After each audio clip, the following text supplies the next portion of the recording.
अच्युतं केशवं कृष्णदामोदरं रामनारायणं जानकीवल्लभम। जय श्री कृष्णा। राधे राधे दोस्तों, आप सभी को भादव मास की हार्दिक शुभकामनाएं। आप सभी पर भगवान विष्णु की कृपा सदा सर्वदा बनी रहे। आज की वीडियो में आप सुनेंगे भादव मास महात्म्य का अध्याय 1। प्रिय श्रोताओं, आप सभी ने जिस श्रद्धा और प्रेम भक्ति भाव से सावन मास की दिव्य कथाओं को सुना, वो न केवल आपके जीवन में पुण्य का संचय करेगा, बल्कि भगवान की कृपा भी आपकी ओर स्वयं आकर्षित होगी। अब हम प्रवेश कर चुके हैं भक्ति भावना और बदलाव से भरे भाद्रपद मास में, जहाँ हर दिन, हर पर्व और हर कथा में छुपा है कोई गहरा रहस्य, कोई अमूल्य वरदान और कहीं ना कहीं प्रभु की लीला का अद्भुत चमत्कार। यह मास न केवल ऋतुओं के परिवर्तन का संकेत देता है, बल्कि यह भी बताता है कि मनुष्य का भाग्य भी बदल सकता है यदि वह प्रभु की शरण में आकर सच्चे मन से उनका नाम जप ले। इसी पवित्र मास में मनाया जाता है श्री कृष्ण जन्मोत्सव का पर्व, जब स्वयं भगवान श्री हरि बाल रूप में पृथ्वी पर अवतरित होते हैं। गणेश चतुर्थी, जब विघ्नहर्ता गणपति अपने भक्तों के घर पधारते हैं। हरतालिका तीज, जिसमें माता पार्वती का अटल सौभाग्य का वरदान छिपा है। परिवर्तनी एकादशी, जिसमें भगवान विष्णु करवट बदलते हैं और भाग्य बदलने का द्वार खोलते हैं। इसी मास में होती है अनंत चतुर्दशी, जो अनंत सुख की कामना करने वालों के लिए अमूल्य वरदान है। और फिर आता है पितृपक्ष, जो हमें हमारे पूर्वजों से जोड़ता है, उनकी आत्मा की शांति के लिए एक पुल बनाता है। तो इस बार साल 2025 में भाद्रपद मास 10 अगस्त दिन रविवार से प्रारंभ हो रहा है, जो कि 7 सितंबर रविवार को भाद्रपद पूर्णिमा के दिन ही समाप्त होगा। भाद्रपद मास चातुर्मास के 4 पवित्र माहों का दूसरा माह है, जो कि धार्मिक दृष्टि से बहुत महत्वपूर्ण होता है। इस मास में स्वास्थ्य की दृष्टि से दही का सेवन नहीं करना चाहिए। एक बार देवर्षि नारद जी तीनों लोकों में भ्रमण करते करते एक तेजस्वी ऋषि के यहाँ पहुँचे। ऋषि के आग्रह करने पर नारद जी ने भादव मास का महत्व सुनाया। भादव मास का महत्व ब्रह्मा जी के प्रार्थना करने पर स्वयं भगवान विष्णु ने सुनाया था। इसलिए उत्तम, मध्यम अथवा अधम किसी भी प्रकार का मनुष्य चाहे क्यों ना हो, इस उत्तम भादव मास में व्रत कर महात्म्य सुनने से अति पवित्र होकर बैकुंठ में निवास करता है। प्राचीन काल की बात है कि एक दंपति शंबल और सुमति को दव योग से कोई संतान नहीं थी। एक समय भाद्रपद मास आने पर नगर के बहुत से स्त्री पुरुष भादव स्नान के लिए तैयार हुए। सुमति ने भी भाद्रपद स्नान करने का निश्चय किया, परंतु उसका पति शंबल बहुत समझाने के बाद ही तैयार हुआ। पहले दिन तो उसने बेमन से स्नान किया, परंतु दूसरे दिन शंबल को तीव्र ज्वर हो गया, जिसके फलस्वरूप वह पूरे भाद्र मास स्नान नहीं कर पाया और आखिरकार एक दिन उसकी मृत्यु हो गई। मृत्यु के बाद वह नरक की यातनाएं भोग कर कुत्ते की योनि में पड़ा। इस योनि में भूख और प्यास से वह अति दुर्बल हो गया। कुछ समय बीतने पर वह वृद्ध हो गया, जिससे उसके सभी अंग शिथिल हो गए। एक दिन उसे कहीं से मांस का एक टुकड़ा मिला। अचानक वह टुकड़ा उसके मुंह से छूटकर जल में गिर गया। देवयोग से उस समय भाद्रपद मास का शुक्ल पक्ष चल रहा था। उस टुकड़े को पाने के चक्कर में वह भी जल में कूद गया और फिर से मृत्यु को प्राप्त हुआ। उसी समय भगवान के पार्षद दिव्य विमान लेकर आए और उसे बैकुंठ लोक ले गए। तब उसने कहा कि मैंने तो किसी भी जन्म में कोई पुण्य कर्म नहीं किया, तो फिर मुझे बैकुंठ लोक क्यों मिला है? पार्षदों ने कहा कि तुमने अनजाने में भी भाद्रपद मास में स्नान करके अपने प्राण गंवाए हैं। इसी पुण्य के प्रताप से तुम्हें बैकुंठ प्राप्त हुआ है। तब देवर्षि नारद जी कहते हैं कि जब अज्ञात स्नान करने का फल उसे इस प्रकार प्राप्त हुआ, तब भाद्रपद मास में यदि श्रद्धा से स्नान और दान आदि किया जाए तो पुण्य फल के तो कहने ही क्या है। और अगर भादव मास में पावन कथाओं का श्रवण पूर्ण श्रद्धा, विश्वास और एकाग्रता से किया जाए तो उससे प्राप्त होने वाला पुण्य केवल सुनने वाले तक ही सीमित नहीं रहता, बल्कि वह पुण्य उसकी आने वाली 7 पीढ़ी तक का कल्याण करता है और उनके जीवन में भी सुख, समृद्धि और प्रभु की कृपा का स्थायी वास हो जाता है। तो आइए अब सुनते हैं भाद्रपद मास के पहले दिन की कथा। आइए अब कथा से पहले हम सभी मिलकर श्री लक्ष्मी नारायण का ध्यान करें। प्रत्येक कल्प और अनुकल्प में विस्तार पूर्वक रचा हुआ यह समस्त मायामय जगत जिनसे प्रकट होता है, जिनमें स्थित रहता है और अंतकाल में जिनके भीतर पुनः लीन हो जाता है, जो इस दृश्य प्रपंच से सर्वथा पृथक हैं, जिनका ध्यान करके मुनिजन सनातन मोक्ष पद प्राप्त कर लेते हैं, उन नित्य निर्मल निश्चल तथा व्यापक भगवान पुरुषोत्तम अर्थात जगन्नाथ जी को मैं प्रणाम करता हूँ, जो शुद्ध आकाश के समान निर्लेप नित्यानंदमय सदा प्रसन्न निर्मल सबके स्वामी निर्गुण व्यक्त और अव्यक्त से परे प्रपंच से रहित एकमात्र ध्यान में ही अनुभव करने योग्य तथा व्यापक हैं। समाधि काल में विद्वान पुरुष इसी रूप में जिनका ध्यान करते हैं, जो संसार की उत्पत्ति और विनाश के एकमात्र कारण है, जरा अवस्था जिनका स्पर्श भी नहीं कर सकती तथा जो मोक्ष प्रदान करने वाले हैं, उन भगवान श्री हरि की मैं वंदना करता हूँ। भक्तजनों, पूर्व काल की बात है, परम पुण्यमय पवित्र नैमिषारण्य क्षेत्र बड़ा ही मनोहर लगता था। वहां बहुत सारे मुनि इकट्ठा हुए थे। तरह तरह के पुष्प उस स्थान की शोभा बढ़ा रहे थे। पीपल, पारिजात, चंदन, गुलाब तथा चंपा आदि अन्य बहुत सारे वृक्ष उसकी शोभा बढ़ा रहे थे। तरह तरह के पक्षी, तरह तरह के मृगों का झुंड, अनेक पवित्र जलाशय और बहुत सी बावलियां उस वन को और भी सुसज्जित कर रही थीं। ब्राह्मण, क्षत्रिय, वैश्य, शूद्र तथा अन्य जातियों के लोग भी वहां पर उपस्थित थे। ब्रह्मचारी हो, गृहस्थ, वानप्रस्थ या सन्यासी सभी वहां जुटे हुए थे। झुंड की झुंड गौएं भी उस वन की शोभा बढ़ा रही थीं। नैमिषारण्यवासी मुनियों का 12 वार्षिक अर्थात की 12 वर्षों तक चालू रहने वाला यज्ञ आरंभ था। जौ, चना, गेहूं, उड़द, मूंग और तिल आदि पवित्र अन्नों से यज्ञ मंडप सुशोभित था। वहां होम कुंड में अग्नि देव प्रज्वलित हो रहे थे और आहुतियां भी दी जा रही थीं। उसी महायज्ञ में सम्मिलित होने के लिए बहुत से मुनि और ब्राह्मण अन्य स्थानों से वहां पधारे हुए थे। स्थानीय महर्षियों ने उन सभी का यथा योग्य आदर सत्कार किया। ऋत्वजों सहित वे सब लोग जब आराम से अपने अपने आसन पर बैठ गए, तब परम बुद्धिमान लौ महर्षण सूत जी महाराज वहां पधारे। उन्हें देखकर सभी मुनिवरों को बड़ी प्रसन्नता हुई। सबने खड़े होकर उनका आदर सत्कार किया। सूत जी ने भी बराबर सबके प्रति आदर भाव को प्रकट किया और फिर एक श्रेष्ठ आसन पर विराजमान हो गए। उस समय सब ब्राह्मण सूत जी के साथ वार्तालाप करने लगे। बातचीत के अंत में सबने व्यास शिष्य लोम महर्षण जी से अपना संदेह पूछा, जैसा कि अब वह अक्सर पूछा करते थे। मुनियों के हाथ जोड़कर पूछा है कि हे लोमहर्षण जी, हमने आपके श्रीमुख से अनेक कथाओं का रसपान किया है।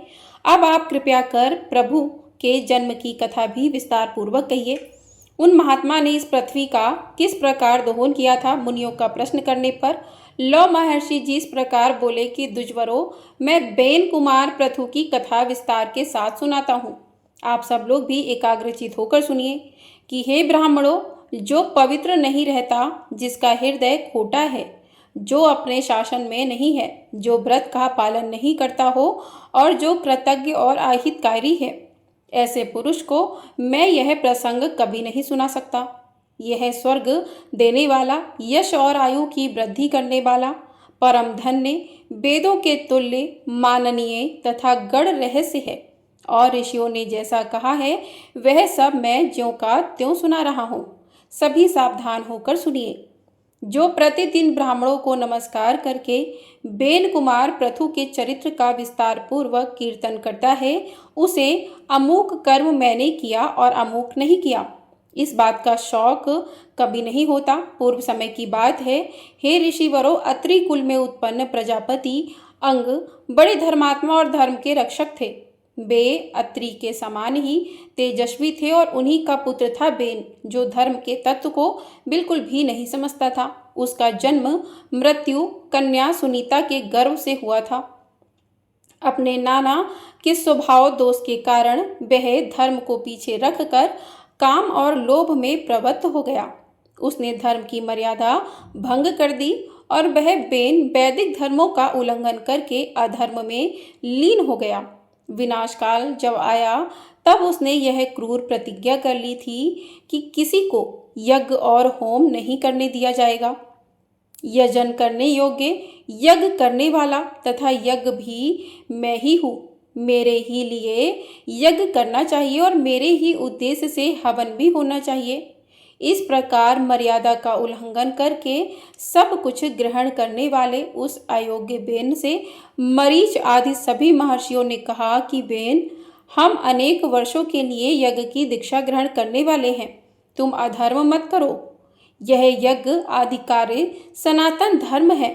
महर्षियों को इस प्रकार कहता देख खोटी बुद्धि वाले बेन ने हंसकर कहा कि अरे, मेरे सिवा दूसरा कौन धर्म का सृष्टा है और मैं किसकी बात सुनूं? विद्या, पराक्रम, तपस्या और सत्य के द्वारा मेरी बराबरी करने वाला इस धरती पर भला है कौन? मैं ही संपूर्ण प्राणियों की ओर विशेषतः सभी धर्मों की उत्पत्ति का कारण हूँ। तुम सब लोग मूर्ख और अचेत हो, इसलिए मुझे नहीं जानते। अगर मैं चाहूँ तो इस पृथ्वी को भस्म कर दूँ, जल में बहा दूँ या भूलोक और द लोक को भी रद्द डालूं। इनमें तनिक भी अन्यथा विचार करने की आवश्यकता नहीं है। जब महर्षि गण बेन को मोह और अहंकार से किसी तरह नहीं हटा सके तब उन्हें उस पर बड़ा क्रोध आया। उन महात्माओं ने महाबली बेन को पकड़कर बांध लिया। उस समय वह बहुत उछल कूद मचा रहा था। महर्षि क्रोधित तो थे ही, बेन की बाही जंघा का मंथन करने लगे। इससे एक काले रंग का पुरुष उत्पन्न हुआ जो बहुत ही नाटा था। वह भयभीत होकर हाथ जोड़कर खड़ा हो गया। उसे व्याकुल देखकर अत्रि ऋषि ने कहा कि निशीत अर्थात बैठ जा। इससे वह निषाद वंश का प्रवर्तक हुआ और बेन के पाप से उत्पन्न हुए धीवरों की सृष्टि करने लगा। इसके बाद महात्माओं ने पुनः अरणि की तरह बेन की दाहिनी भुजा का मंथन किया। उससे अग्नि के समान महान तेजस्वी पृथु का प्रादुर्भाव हुआ। वे भयानक टंकार करने वाले आजगांव नामक धनुष, दिव्य बाण तथा रक्षा के लिए कवच धारण किए वे प्रकट थे।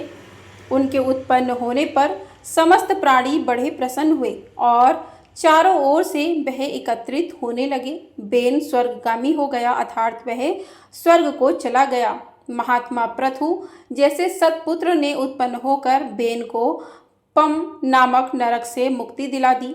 उनका अभिषेक करने के लिए समुद्र और सभी नदियां रत्न और जल लेकर स्वयं ही उपस्थित हो गईं।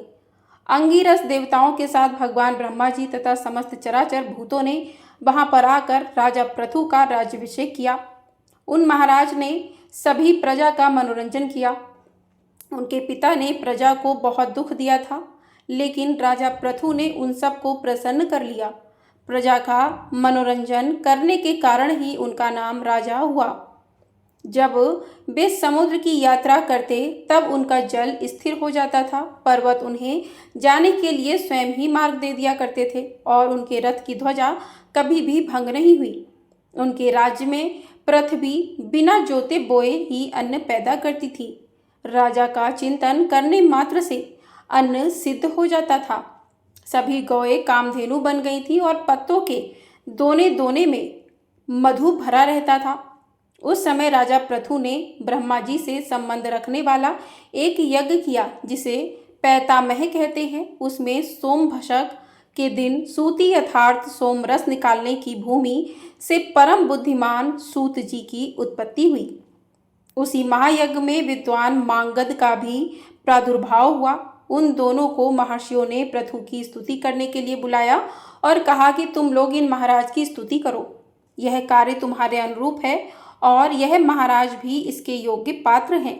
यह सुनकर सूत और मागध ने उन महर्षियों से कहा कि हम अपने कर्मों से देवताओं और ऋषियों को प्रसन्न करते हैं। इन महाराज का तो नाम, कर्म, लक्षण और यश हमें कुछ भी नहीं पता जिससे हम इन तेजस्वी राजा की स्तुति कर सकें। तब ऋषियों ने कहा कि भविष्य में होने वाले गुणों का उल्लेख करते हुए स्तुति करो। उन्होंने वैसा ही किया। उन्होंने जो जो कर्म बताए उन्हीं को महाबली प्रथु ने पीछे से पूर्ण किया। तभी से लोक में सूत मागध और बंदीजनों के द्वारा आशीर्वाद दिलाने की परिपाटी चल पड़ी, अर्थात परंपरा चल पड़ी। वे दोनों जब स्तुति कर चुके तब महाराज प्रथु ने अत्यंत प्रसन्न होकर अनूप देश का राज्य सूत जी को और मगध का माग को दे दिया। प्रथु को देखकर अत्यंत प्रसन्न हुई प्रजा ने महेश्वर से कहा कि यह महाराज तुम्हें जीविका प्रदान करने वाले होंगे। यह सुनकर सारी प्रजा महात्मा राजा प्रथु की ओर दौड़ पड़ी और बोली कि आप हमारे लिए जीविका का प्रबंध कर दें महाराज। जब प्रजाओं ने उन्हें इस प्रकार घेरा तब वे उनका हित करने की इच्छा से धनुष बाण हाथ में लेकर पृथ्वी की ओर दौड़े और पृथ्वी उनके भय से थर्रा उठी और गौ का रूप धारण करके भागने लगी। तब राजा पृथ्वी ने भी धनुष लेकर भागती हुई पृथ्वी का पीछा किया और पृथ्वी उनके भय से ब्रह्मलोक आदि अनेक लोकों में गई, लेकिन सब जगह उसने धनुष लिए हुए पृथ्वी को ही अपने आगे देखा। अग्नि के समान प्रज्वलित तीखे बाणों के कारण उनका तेज और भी उदीप्त दिखाई दे रहा था। उस समय कोई भी देवता गण पृथ्वी की रक्षा करने में सहायक नहीं हो सका। जब और कहीं रक्षा नहीं हो सकी तब तीनों लोगों की पूजनीय पृथ्वी हाथ जोड़कर फिर महाराज प्रथु की ही शरण में आ गई और इस प्रकार बोली कि हे राजन, सब लोग मेरे ही ऊपर स्थित है। मैं ही इस जगत को धारण करती हूँ और अगर मेरा ही नाश हो जाएगा तब तो हे राजन यह समस्त प्रजा भी नष्ट हो जाएगी। इस बात को तुम अच्छी तरह समझ लेना हे राजन, और अगर तुम प्रजा का कल्याण चाहते हो तो मेरा वध मत करो। मैं जो बात कहती हूँ उसे सुनो। ठीक उपाय से आरंभ किए हुए सभी कार्य सिद्ध हो जाते हैं। तुम उस उपाय पर ही नजर डालो जिससे इस प्रजा को तुम जीवित रख सकोगे। मेरी हत्या करके भी तुम प्रजा के पालन पोषण में कभी समर्थ नहीं हो पाओगे। हे राजन, तुम क्रोध त्याग दो, तब मैं तुम्हारे अनुकूल हो जाऊंगी।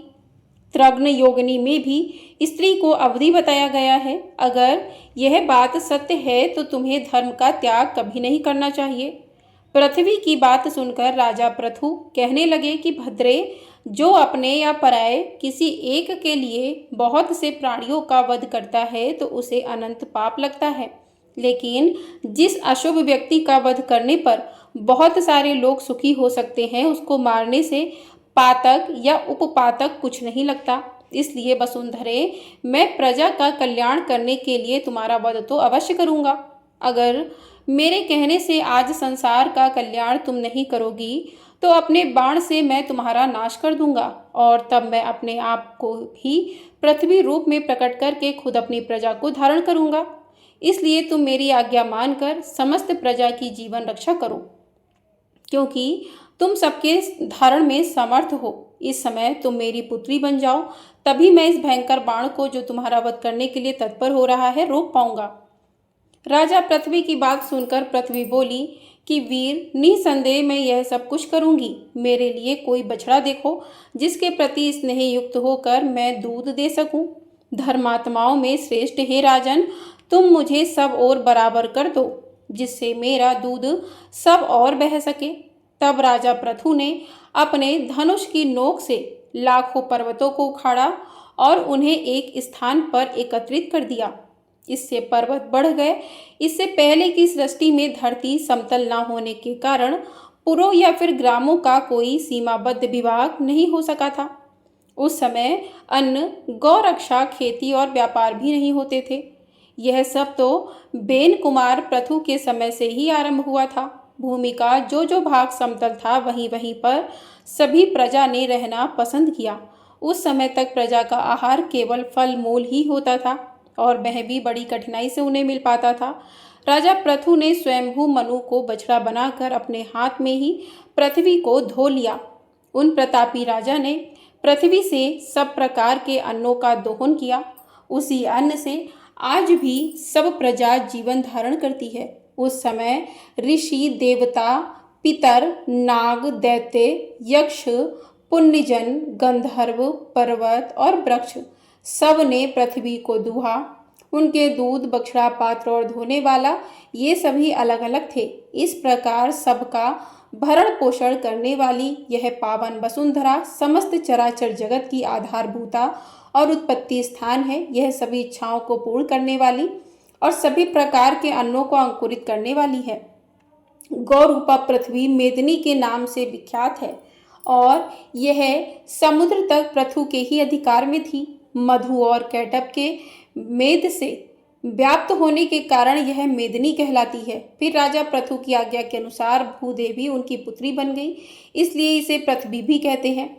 पृथु ने इस पृथ्वी का विभाग और शोधन किया, जिससे यह अन्न की खान और समृद्धिशाली बन गई। गांव और नगरों के कारण इसकी बड़ी शोभा होने लगी। बेन कुमार महाराज पृथु का ऐसा ही प्रभाव था। इसमें संदेह नहीं कि वे समस्त प्राणियों के पूजनीय और वंदनीय हैं। वेदांगों के पारंगत विद्वान ब्राह्मणों को भी महाराज पृथु की ही वंदना करनी चाहिए, क्योंकि वे सनातन ब्रह्म योनि हैं। राज्य की इच्छा रखने वाले राजाओं के लिए भी परम प्रतापी महाराज पृथु ही वंदनीय हैं। युद्ध में विजय की इच्छा रखने वाले पराक्रमी योद्धाओं को भी उन्हें मस्तक झुकाना चाहिए, क्योंकि योद्धाओं में वे अग्रणी थे। जो सैनिक राजा पृथु का नाम लेकर युद्ध के मैदान में जाता है, वह भयंकर संग्राम से भी सकुशल लौट आता है और यशस्वी होता है। वैश्य वृत्ति करने वाले धनी वैश्यों को भी चाहिए कि वे महाराज पृथु को नमस्कार करें, क्योंकि राजा पृथु सबके वृत्तिदाता और परम यशस्वी थे। इस संसार में परम कल्याण की इच्छा रखने वाले तथा तीनों वर्णों की सेवा में लगे रहने वाले पवित्र शूद्रों के लिए भी राजा पृथ्वी ही वंदनीय है। इस प्रकार जहाँ पृथ्वी को धोने के लिए जो विशेष बछड़े दुहने वाले दूध तथा पात्र कल्पित किए गए थे, उन सब का विस्तार पूर्वक वर्णन मैंने तुम्हें सुना दिया है। अब आगे और क्या सुनने की इच्छा है, हे ऋषिवरों बताइए। तब ऋषिवरों ने श्री लोम महर्षण जी से जो कुछ भी पूछा, उसका वृत्तांत आप सभी अगले अध्याय में सुनिएगा। तो सभी मिलकर प्रेम से बोलिए जय श्री कृष्णा, राधे राधे। तो इस प्रकार से आज का अध्याय यहीं पर समाप्त हुआ। इसके आगे का वृत्तांत अगले अध्याय में सुनिएगा। और ये आपको अध्याय कथा पसंद आई हो तो वीडियो को लाइक शेयर, चैनल को सब्सक्राइब जरूर कर लीजिएगा। इसी प्रकार से आपको भादो मास में प्रतिदिन भादो मास की कथाएं सुनाई जाएंगी और जो भी व्रत त्योहार पड़ेंगे उनकी सभी की कथाएं कब हैं सभी की जानकारी दी जाएगी। तो चैनल को सब्सक्राइब करके कमेंट बॉक्स में भगवान विष्णु की जय अवश्य लिखिएगा। जय श्री कृष्ण, राधे राधे।